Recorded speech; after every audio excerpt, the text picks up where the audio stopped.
Bonjour à tous, j'espère que vous allez bien. Frontières, Air Algérie, les 4 nouvelles infos à retenir aujourd'hui 23 août 2021. C'est la principale information de ce lundi 23 août en Algérie. Elle est tombée en fin de journée de dimanche dans un communiqué du Conseil des ministres. Une annonce qui va redonner le sourire à des dizaines de milliers d'Algériens à travers le monde. L'Algérie ouvre un peu plus ses frontières aériennes.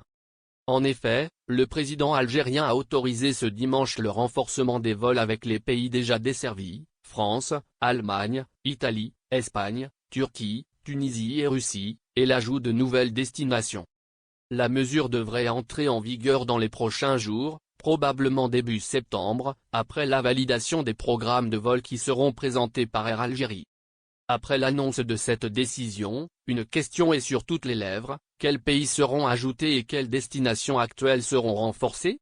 Air Algérie devrait soumettre rapidement un programme au gouvernement pour validation. Selon nos informations, 2 pays sont prioritaires pour le renforcement des vols, à savoir la France et la Turquie.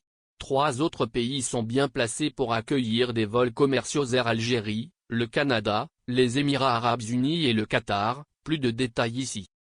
Si les autorités algériennes autorisent plus de vols, les frontières maritimes et terrestres restent fermées jusqu'à nouvel ordre.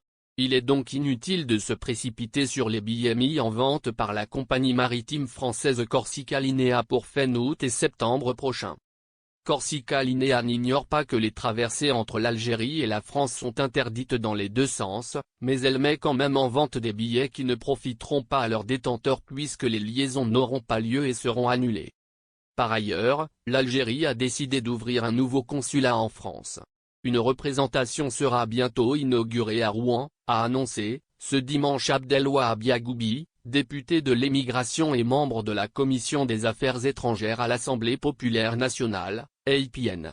Ce consulat viendrait s'ajouter à un réseau de 18 consulats déjà existants en France, au Maroc, pays touché de plein fouet par la crise sanitaire. Chaque arrivée de touristes est fêtée comme un événement majeur.